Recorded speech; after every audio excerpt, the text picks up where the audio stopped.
பின்னாடியும் கடவுள் இருக்கிறார். அதை புரிஞ்சுக்கிறதுக்கு தான் நமக்கு என்ன பத்தல, நம்ம அறிவு பத்த மாட்டேங்குது. சரி இருக்கட்டும். அப்ப இந்த இடத்துல வரும்போது எப்படி தீப்பற்றி கொண்டது அப்படின்னு கேட்டீங்கன்னா, இந்த பூமியினுடைய காந்த புலம் இருக்கு இல்லீங்களா, இது இருக்குல்ல, இது என்ன செய்யும், இதோட ஸ்பெஷாலிட்டி என்னன்னு கேட்டீங்கன்னா, எது மேல இருந்து உள்ள வந்தாலும் அது தீப்பத்திரும். இது அந்த அளவுக்கு ஹீட். எது வந்தாலும் நெருப்பு பத்தி விட்டுரும். இதுவும் ஒரு ஷீல்டு மாதிரி நமக்கு ஆண்டவர் எதுக்கு இதை கொடுத்து வச்சிருக்கிறாருன்னா, எதுவும் பூமி மேல விழாம இருக்கிறதுக்காக கர்த்தர் கொடுத்து வச்சிருக்கிறார். எது பூமிக்கு மேல விழுதாலும் அதை உடனே சாம்பல் ஆக்கி விட்டுரும். அது அதுக்குதான் கர்த்தர் என்ன பண்ணிருக்கிறாரு, அதை கொடுத்திருக்கிறார். இது அவரை வெளியே அனுப்புறதுக்கு பண்ண டாக்டிஸா இல்ல இல்ல அப்படி ஒண்ணும் இல்லையே. சில நேரத்தில் இந்த பிள்ளை அப்படி பண்ணிட்டோம்னா நம்ம வெளியே போயிடலாம். செய்தி போர் அடிச்சதுன்னு வச்சுங்களேன், வெளியே போறதுக்கு அது ஒரு நல்ல வாய்ப்பு. ஏன்னா நம்மளா ஏஞ்சி போனா கேள்வி கேட்பான், எங்க போறீங்க அப்படின்னு. பிள்ளை ஒரு கேள்வி கேட்க முடியாது பாருங்க. சரி ஓகே சோதரம், இல்ல அவர் உண்மையா தான் போயிருப்பார், நீங்க எதுவும் தப்பா எடுத்துக்காதீங்க. இல்ல நீங்க நினைக்கணும் ஒருவேளை இருக்குமோ, இன்னும் கொஞ்சம் பேர் யோசிக்கிறான், இந்த ஐடியா நமக்கு தெரியாம போச்சு, ரொம்ப நேரமா உள்ள உட்காந்துருக்கான் அப்படின்னு. இல்ல அப்படி இல்ல, சரி இருக்கட்டும். இவர் என்ன யோசிக்கிறார் தெரியுமா, ரொம்ப நேரமா இந்த நடுநடுவில் பேசுற மெசேஜ்க்காக நம்ம எவ்வளவு விஷயத்த கேட்க அப்படிதான் நினைக்கிறீங்க. அவர் பார்க்கும்போது தெரியுது. சரி கவனிங்க. அப்ப எப்படி இது தீப்பற்றி கொள்ளுது, இந்த ஷீல்டு இருக்கு பாருங்க, இது ஃபுல்லா ஹீட், சூடு. அதனாலதான் வேனத்துல இருந்து வரக்கூடிய ஆஸ்ட்ராய்டு, விண்வெளி கல் இருக்குது, பூமிக்குள்ள வரும்போது எரிக்கல்லா மாறிடும். மேல அது எரிக்கல்லே கிடையாது, நார்மல் கல்லு சுத்திக்கிட்டு இருக்குது. அது பூமிக்குள்ள வரும்போது என்னவா மாறுது, எரிக்கல். ஏன் மாறுதுன்னா, இந்த இடத்துல இருக்கிற சூடு அது என்ன செய்யுது, பத்த வைக்குது. அப்ப இந்த இடத்துல நமக்கு உங்க பாஷையில சொன்னோம்னா, இங்க நல்ல ஒரு தீப்பெட்டி இருக்கு, எது வந்தாலும் எரிச்சு விட்டுருது. இப்ப இங்க இருந்து தான் அந்த ரசாயன கேஸ் ஒண்ணு அனுப்ப போறாங்க. இப்ப இங்க இருந்து ஒரு கேஸ் ஒண்ணு வருதுன்னு வச்சுங்களேன், அவங்க அனுப்புறாங்க. அது பூமிக்குள்ள வரும்போது என்ன செய்யும், யாரும் பத்த வைக்க வேண்டாம், ஆட்டோமேட்டிக்கா அதுவே என்ன செய்யும், பத்த வைக்கும். அதுலயும் அவங்க இஷ்டப்படி அதை இறக்கலாம், அவங்க இஷ்டப்படி எந்த ரூபத்துல வேணா இறக்கலாம். இப்ப எப்படி அந்தி கிறிஸ்துவோட ஆட்சி வரும்போது அவன் என்ன பண்ணுவான், வானத்துல இருந்து அக்கினி இறக்குவான். ஏன்னா இதுக்கு முன்னாடி எலியா இறக்கி இருக்கிறாரு. எலியா இறக்கிட்டு யார தேவன் சொன்னாரோ அவர் தான் மெய்யான தேவன், அப்படிதானே? ஆனா இவன் என்ன பண்றான், இறக்கிட்டு தன்னைத்தானே தேவன் என்று காண்பிக்கிறவனாயும் இருப்பார்.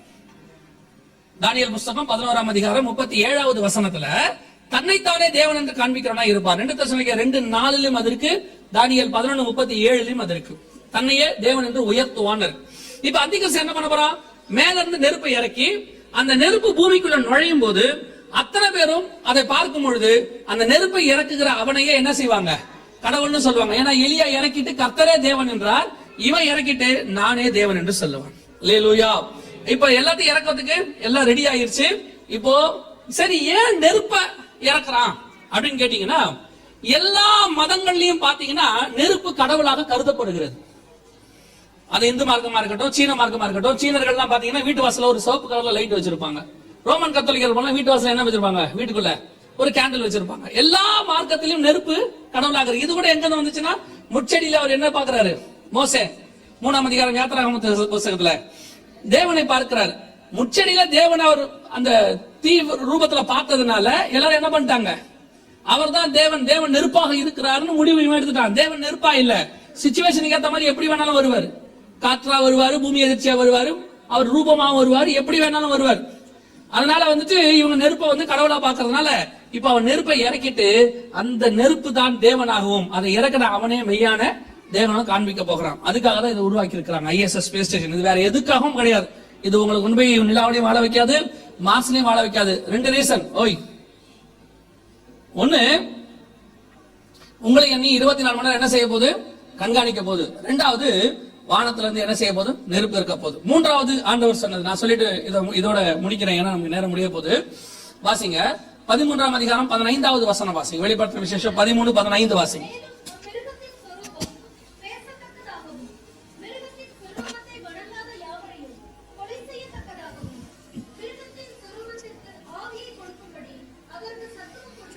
மேலும் மிருகத்தின் சொரூபம் பேசத்தக்கதாக அப்படின்னு. சொரூபம்னா என்னது, சொரூபம்னா சிலை, ரூபம்னா நம்மள மாதிரியே செஞ்சா அதுக்கு பேர் என்னது, சொரூபம். அது ஒரு சமஸ்கிருத வார்த்தை. தமிழ்ல சொன்னா சிலை. வசனம் சொல்றது மேலும் மிருகத்தின் சொரூபம் பேசத்தக்கதாக. சிலை என்ன செய்ய போதாம், பேச போது. அந்த வசனத்துல 3 காரியங்கள் இருக்கு. ஒன்று, சிலை பேசும், பார்க்கும். 2வது, தன்னை வணங்காதவர்களை கொலை செய்யும். 3வது, அதற்கு ஆவியை கொடுக்கும்படி அதற்கு சத்துவம் கொடுக்கப்பட்டது. ஒரு சிலைக்கு 3 காரியங்கள் இருக்கு. ஒன்று ஆவியை கொடுக்கும்படி சத்துவம், 2வது பார்க்கும் பேசும், 3வது என்ன செய்யுமா? கொலை செய்யும். இதெல்லாம் சிலை செய்யுமா?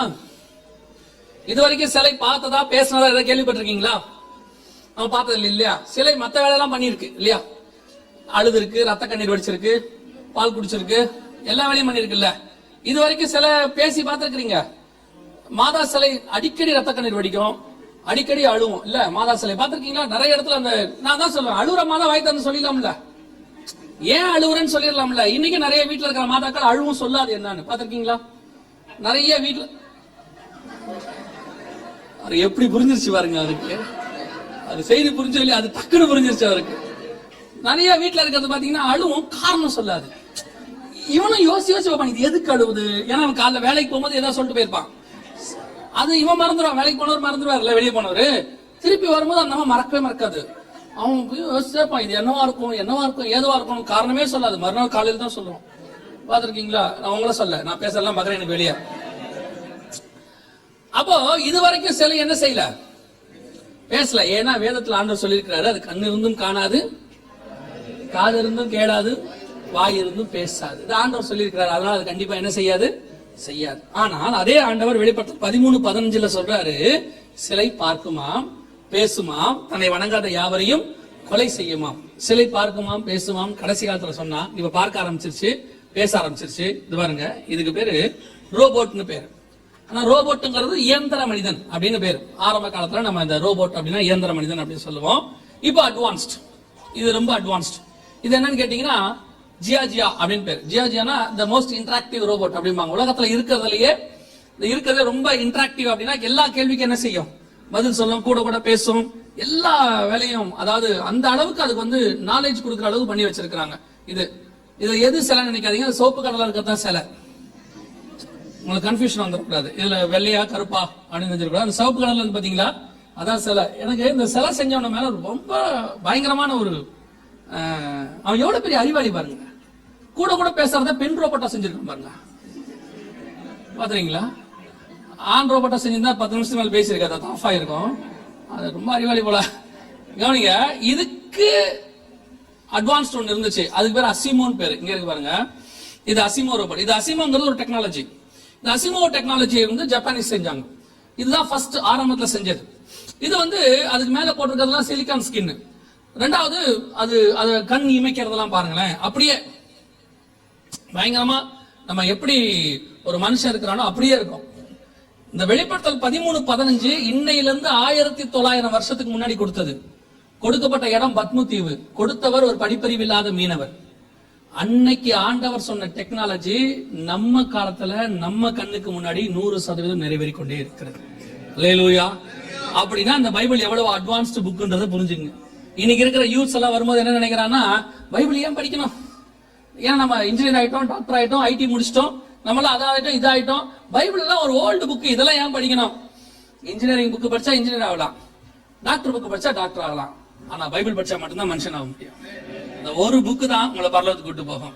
உலகத்துல இருக்கிற எல்லா புக்கையும் படிச்சு இந்த ஒரு புக்கை நீங்க படிக்காட்டி பரலோகத்துக்கு போக முடியாது. ஒருவேளை உங்களுக்கு மத்த புக்கு எதுவுமே படிக்க வாய்ப்பு இல்ல, பைபிள் மட்டும் படிச்சிருந்தீங்கனாலே அது உங்களை பரலோகத்துக்கு கொண்டு போய் சேர்த்தோம். அல்லேலூயா. நான் சொல்லுவேன், இந்த ஊழியத்துக்கு வரும்போது ஒரு மூத்த ஊழியர் என்ன கேட்டாரு, என்ன ஊழியம் பண்ண போறேன்னாரு. நான் பைபிள் ஸ்டடி எடுக்க போறேன், எனக்கு ஆண்டவர் அதான் கொடுத்திருக்கிறாரு, வேதத்துல இருந்து இந்த மாதிரி காரியங்கள் எடுக்க போறேன்னு அவர் என்ன கேட்டாரு. அதை ஏன் எடுத்த, ஏன் அந்த மாதிரி ஊழியத்துக்கு போற, அதுல ஒண்ணுமே உனக்கு என்ன செய்யாது. அவர் சொன்னதை சொல்றேன், அதுல உனக்கு என்ன கிடைக்காது, ஒன்னும் வருமானம் எல்லாம் இருக்காது, நீ நல்ல ஒரு அற்புதம், இந்த மாதிரி எதுக்கு பின்னாடி ஆண்டவர்கிட்ட கேளு, அதுதான் அப்படின்னாரு. ஆனா நான் சொல்லுவேன், என்னைக்கு இந்த பைபிளை நான் கையில எடுத்தனோ இன்னைய வரைக்கும் என்ன அளவுல நான் போதுங்கிற அளவுக்கு தான் கர்த்தர் ஆசீர்வதிச்சிருக்கிறாரே ஒழிய வேணுங்கிற அளவுல நிறுத்தினதே கிடையாது. இந்த வேதம் அந்த அளவுக்கு என்னை போஷிக்கிறது. நான் சொல்லுவேன், இந்த பைபிள் மாதிரி மகத்துவமான புஸ்தகம் உலகத்தில் வேற ஒன்றும் இல்லை. நான் ருசிச்சு பார்த்து சொல்றேன், கர்த்தர் நல்லவர் என்பதை ருசித்து பாருங்கள் இருக்குல்ல. நான் சொல்லுவேன், வேதம் அவ்வளவு மகத்துவம் உள்ளது. இன்ன வரைக்கும் நான் நடத்தி வச்சிருக்குது, இன்ன வரைக்கும் எனக்கு கொண்டு போயிட்டு இருக்குது. நான் சொல்றேன், யங்ஸ்டர்ஸ் நீங்க சொல்றேன், கண்டிப்பா இந்த வேதத்தை டெய்லி படிங்க. இந்த வாலிப பிராயத்துல பைபிள் நீங்க படிச்சிட்டீங்கன்னா முதுமை பிராயத்துல பைபிள் உங்களை காப்பாத்திரும். நிறைய பேர் வாலிப பிராயத்துல என்னென்னமோ படிச்சு சொத்து சேர்த்து எல்லாம் சேர்த்து கடைசியா பாத்தீங்கன்னா இதான் படிச்சுட்டு உட்காந்துருப்பாங்க வீட்டுல, சேர்ல சாஞ்சி இதான் படிப்பான். ஏன் அப்ப உட்காந்து கொஞ்சம் டெக்னாலஜி படிக்கிறது? ஏன் அப்ப உட்காந்து கொஞ்ச நேரம் ஜூனியர் விகடன் படிக்கிறது? படிக்க மாட்டாங்க. நல்லா பாருங்க, 60 வயசு அப்புறம் இதான் படிப்பான். ஏன் 60 வயசுக்கு அப்புறம் படிக்கிற புக்கான்னா அப்பதான் அவனுக்கு அறிவு வந்திருக்குது, இதை படிச்சாதான். சென்னையில உள்ள ஹோட்டல் இது, கோயம்புத்தூர்ல இருக்கு பாருங்க சவுண்ட். கொஞ்சம் கொஞ்சமா எல்லா ஊர்லயும் இப்ப கொண்டு வந்துட்டே இருக்கிறாங்க மனுஷனுக்கு ஆல்டர்னேட்டா ரோபோட். ஏற்கனவே வெளிநாட்டுல ஃபுல்லா வந்துருச்சு, இப்ப நம்ம நாட்டிலயும் வருது. இது மனுஷனை கண்ட்ரோல் பண்ற இடத்துக்கு ரோபோ வந்தது இப்ப ரீசன்ட் டேஸ். இதுக்கு பேரு ரோபோகாப் அப்படின்னு பேரு. இதுக்கு சவுண்ட் வேண்டாம், நல்லா கவனிங்க. இது இப்ப துபாயில பல இடங்கள்ல போலீஸ்க்கு பதிலாக ரோபோகாப் அப்படின்னு சொல்லக்கூடிய மனுஷனை கண்ட்ரோல் பண்ண, ரெண்டுமே கண்ணு, ரெண்டுமே கேமரா. இருதயத்துல அந்த ஹார்ட் இருக்கிற இடத்துல இருக்கு பாருங்களேன் மார்பிள், அது வந்து டச் ஸ்கிரீனோட இருக்கக்கூடியதான சிபியூ மாதிரி. அது மொத்தத்தையும் ஸ்டோர் பண்ணி வச்சுக்கொள்ளும், எல்லா இன்ஃபர்மேஷன்ஸும் கொடுத்துரும், எல்லாத்தையும் அது வந்து கேப்சர் பண்ணிடும், எல்லாம் பண்ணி வச்சிடும். இப்போ மனுஷனை கண்ட்ரோல் பண்ற இடத்துக்கு இது வர தொடங்கிருச்சு, செகண்ட் ஸ்டேஜுக்கு போகுது. அதான் நீங்க புரிஞ்சுக்கணும். ஏதோ டெக்னாலஜி டெவலப்மெண்ட் இல்ல, மனுஷனை கண்ட்ரோல் பண்ற இடத்துக்கு செகண்ட் ஸ்டேஜுக்கு போகுது. 2017 18ல யுஎஸ்ல ஒரு பெரிய கலவரம், நிற கலவரம், வெள்ளக்காரங்களுக்கும் கருப்பின மக்களுக்கும் நிற கலவரம். அந்த நிற கலவரத்துல கருப்பின மக்கள் என்ன செஞ்சுட்டாங்க, வெள்ளக்காரங்க 3 பேரை கொண்டுட்டாங்க, அதுல போலீஸும் இருக்காங்க. இப்ப இந்த கலவரத்தை எப்படி கண்ட்ரோல் பண்றதுன்னு தெரியல, ஏன்னா போலீஸே கொண்டுட்டாங்க. கடைசியா அப்பதான் கண்டுபிடிச்சாங்க, யுஎஸ்ல ரோபோகாப் அப்படின்னு சொல்லக்கூடிய போலீஸ்லயே ரோபோட் பிரிவு ஒண்ணு இருந்திருக்கு. அப்பதான் இறக்குனாங்க. 36 மணி நேரத்துக்குள்ள மொத்த கலவரத்தையும் அடக்கிருச்சு. அப்படா என்ன எல்லாரும் சொன்னாங்க, ரொம்ப அட்வான்ஸ் டெக்னாலஜி அப்படின்னாங்க. அதோட உண்மை என்னன்னா, மனுஷனை இயந்திரங்கள் கண்ட்ரோல் பண்ற இடத்துக்கு வந்துருச்சு. வெளிப்படுத்தல் 13:15 பாதி நிறைவேறி விட்டது. மனுஷனை என்ன செய்து கண்ட்ரோல் பண்ணுது. அடுத்த ஸ்டேஜ், இதுக்கு அடுத்த ஸ்டேஜ்.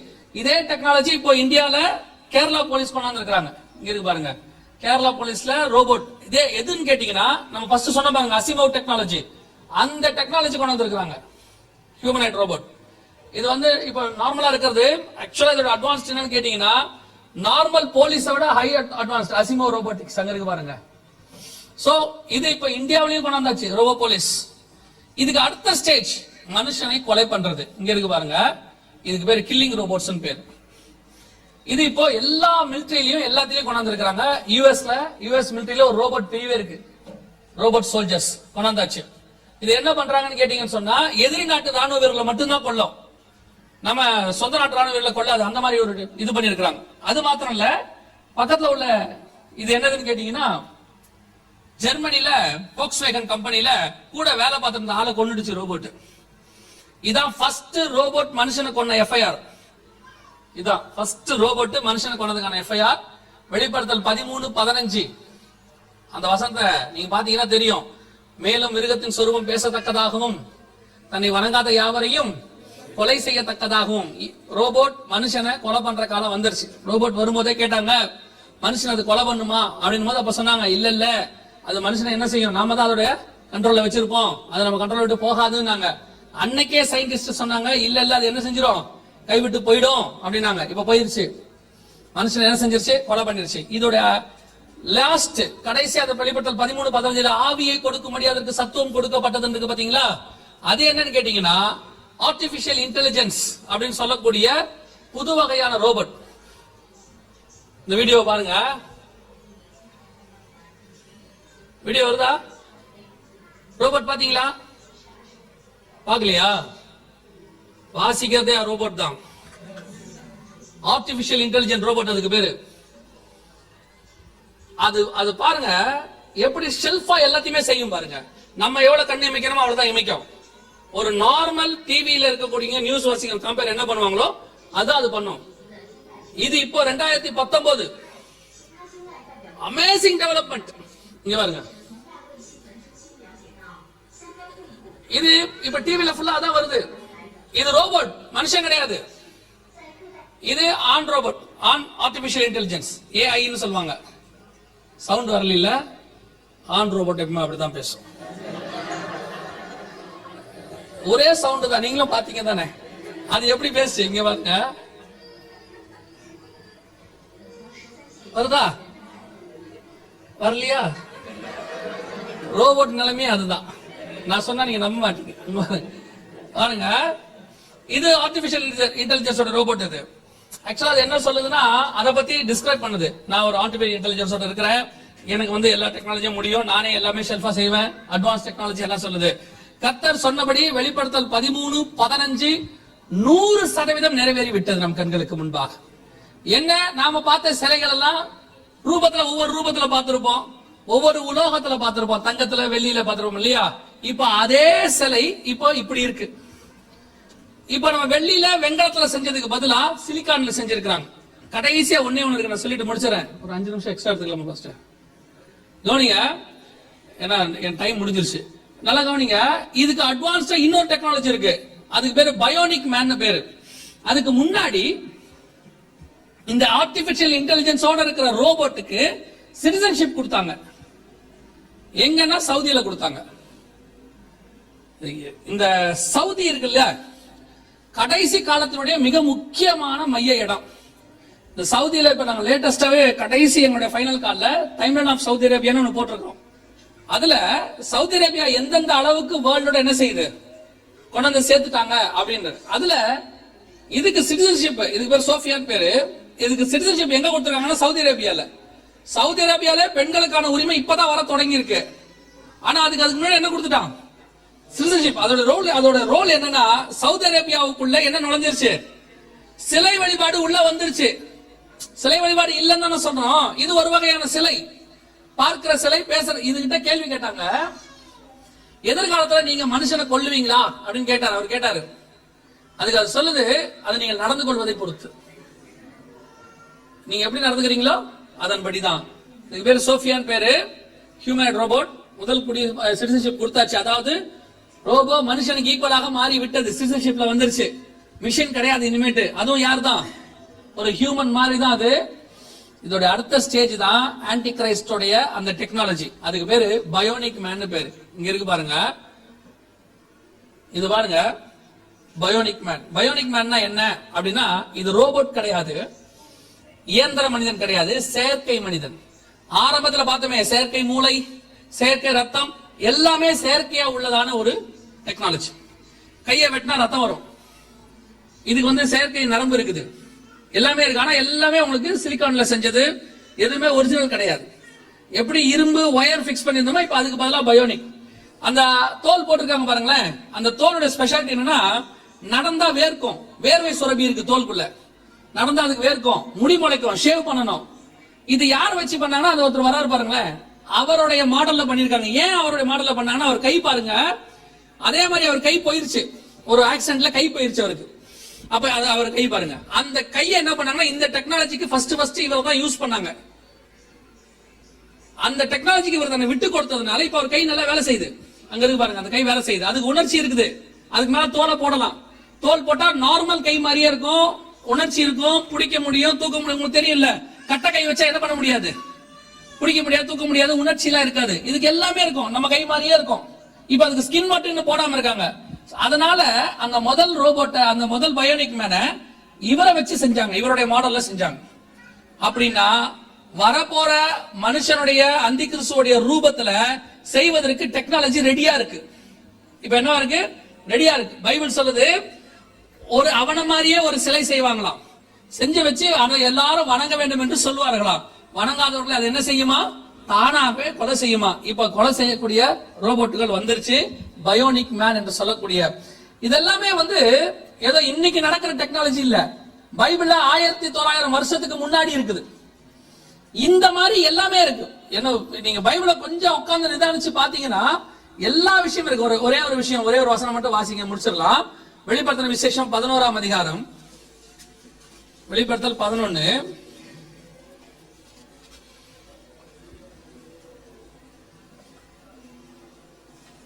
9வது வசனம் வாசிங்க.